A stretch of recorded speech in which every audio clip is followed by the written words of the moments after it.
एक बार दो आदमी एक मंदिर के पास बैठे गपशप कर रहे थे। वहां अंधेरा छा रहा था और बादल मंडरा रहे थे। अंडस को थोड़ी देर में वहां एक आदमी आया और वो भी उन दोनों के साथ बैठकर गपशप करने लगा। कुछ देर बाद वो आदमी बोला उसे बहुत भूख लग रही है। उन दोनों को भी भूख लगने लगी थी। पहला आदमी बोला मेरे पास 3 रोटी हैं।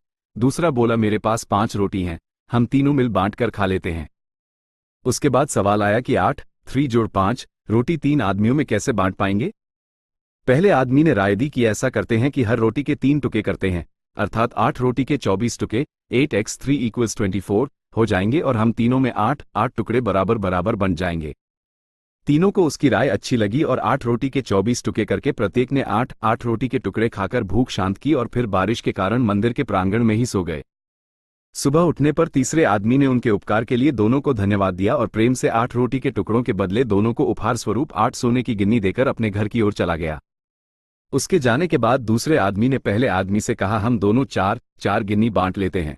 पहला आदमी बोला नहीं, मेरी 3 रोटी थी और तुम्हारी 5 रोटी थी, अतः मैं 3 गिन्नी लूंगा, तुम्हें 5 गिन्नी रखनी होगी। इस पर दोनों में बहस होने लगी। इसके बाद वे दोनों समाधान के लिए मंदिर के पुजारी के पास गए और उन्हें समस्या बताई तथा समाधान के लिए प्रार्थना की। अंडस को पुजारी भी असमंजस में पड़ गया। दोनों दूसरे को ज्यादा देने के लिए लड़ रहे हैं। पुजारी ने कहा तुम लोग ये 8 गिन्नियां मेरे पास छोड़ जाओ और मुझे सोचने का समय दो, मैं कल सवेरे जवाब दे पाऊंगा। पुजारी को दिल में वैसे तो दूसरे आदमी की 3-5 की बात ठीक लग रही थी, पर फिर भी वह गहराई से सोचते सोचते गहरी नींद में सो गया। अंडस को कुछ देर बाद उसके सपने में भगवान प्रकट हुए तो पुजारी ने सब बातें बताई और न्यायिक मार्गदर्शन के लिए प्रार्थना की और बताया कि मेरे ख्याल से 3-5 बंटवारा ही उचित लगता है। भगवान मुस्कुराकर बोले नहीं, पहले आदमी को 1 गिन्नी मिलनी चाहिए और दूसरे आदमी को 7 गिन्नी मिलनी चाहिए। भगवान की बात सुनकर पुजारी अचंभित हो गया और अचरज से पूछा प्रभु ऐसा कैसे। भगवान फिर एक बार मुस्कुराए और बोले इसमें कोई शंका नहीं कि पहले आदमी ने अपनी 3 रोटी के 9 टुकड़े किए, परंतु उन 9 में से उसने सिर्फ 1 बांटा और 8 टुकड़े स्वयं खाया, अर्थात उसका त्याग सिर्फ 1 रोटी के टुकड़े का था, इसलिए वो सिर्फ 1 गिन्नी का ही हकदार है। दूसरे आदमी ने अपनी 5 रोटी के 15 टुकड़े किए, जिसमें से 8 टुकड़े उसने स्वयं खाए और 7 टुकड़े उसने बांट दिए, इसलिए वो न्यायानुसार 7 गिन्नी का हकदार है। यही मेरा गणित है और यही मेरा न्याय है।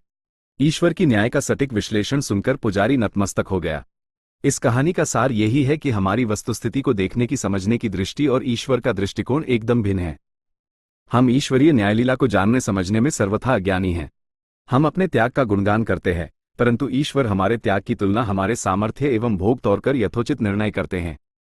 यह महत्वपूर्ण नहीं है कि हम कितने धन संपन्न हैं, महत्वपूर्ण यही है कि हमारे सेवाभाव कार्य में त्याग कितना है। ये कहानी वास्तव में बहुत गहरी और प्रभावशाली है। जिस सूक्ष्मता से ईश्वर ने त्याग की गणना की, वो हमें जीवन में अहंकार से बचने और वास्तविक दान की महिमा सिखाती है।